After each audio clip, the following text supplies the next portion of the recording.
Welcome to the deep dive. Today we're digging into the whole saga of the Saints Row franchise. Yeah, right. Our mission really is to look past just the 2022 reboot. We want to trace that whole decade of, well, corporate chaos. Yeah, the constant ownership changes, the acquisitions, it all ultimately sealed the fate of Volition, the developer. It's a story about how creative success, even for a studio like Volition that gave us classics like Descent and Red Faction, Doesn't really protect you when the corporate tide turns.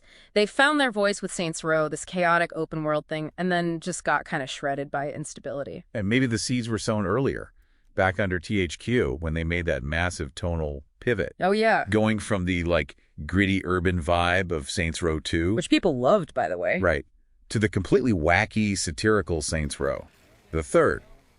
Sources we looked at called it a fundamental schism in the fan base. It totally was. You had these two camps, and they were trying to sell both gritty crime and alien probes at the same time. It was messy. And all this was happening while THQ itself was, well, sinking. Fast, yeah. And it wasn't even the game's fault, mostly. It was massive debt, some really expensive failures. Don't forget the U-Draw game template. Ugh, the U-Draw, yeah. That thing was like $100 million anchor, dragged them straight into Chapter 11 bankruptcy. Which leads to the auction in 2013. So how did Koch Media, Deep Silver's parent company, grab Volition and the IP for just $22.3 million?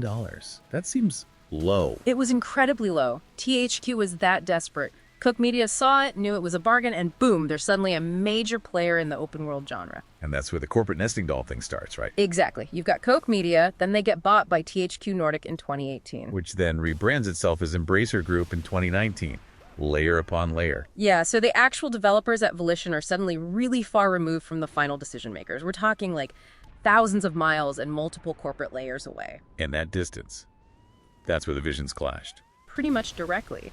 Volition apparently pitched a new game trying to bridge that gap. Remember the schism? The 80-20 idea, 80% Saints Row 2, 20% Saints Row 3. That's the one. Trying to bring the fan base back together. But Embracer, reports say, rejected it. And push for a sanitized, safer reboot instead, Yeah, which led us to the 2022 game. which tried to do everything. Appease the old fans, the comedy fans, and somehow attract a new Gen Z audience. And it just didn't work. The whole premise, millennials doing crime to pay student loans, people mocked it, the humor felt off, cringy was a word used a lot. Plus, it launched with a ton of bugs. Right, so the game underperformed, definitely. But here's the key thing from our sources.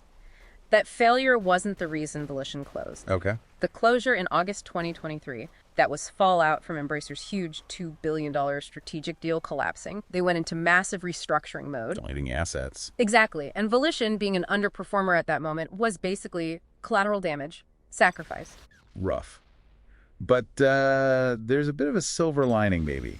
The developer's resilience. Yeah, absolutely. A lot of the veteran Volition staff quickly regrouped and formed a new studio, Shapeshifter Games. And they're doing co-development work now, like with Inzile on Clockwork Revolution. That's right. So the talent lives on, which is good to see. Okay, so what about the Saints Row IP itself? Where did that end up?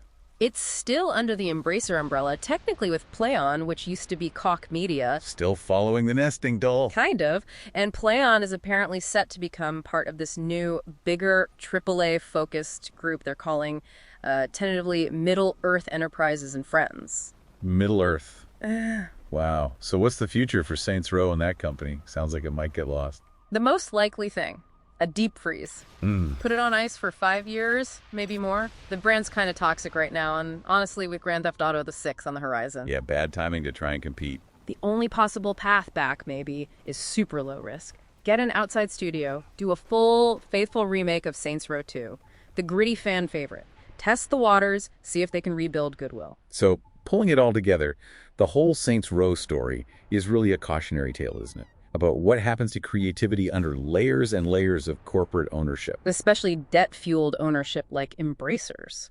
A single stumble, like the reboot's reception, becomes potentially fatal when the parent company is already shaky. Which leaves us with a final thought for you, the listener. Right, think about this. The Saints Row IP, born from years of original work, niche appeal, all that creative energy, it's now just a tiny piece, almost a footnote, in this giant new corporate entity focused on huge names like Lord of the Rings and Tomb Raider. So what does that tell us about how we value original, maybe a slightly weirder creative work when it just becomes, well, an awkward asset in a portfolio full of massive fantasy franchises? Something to think about.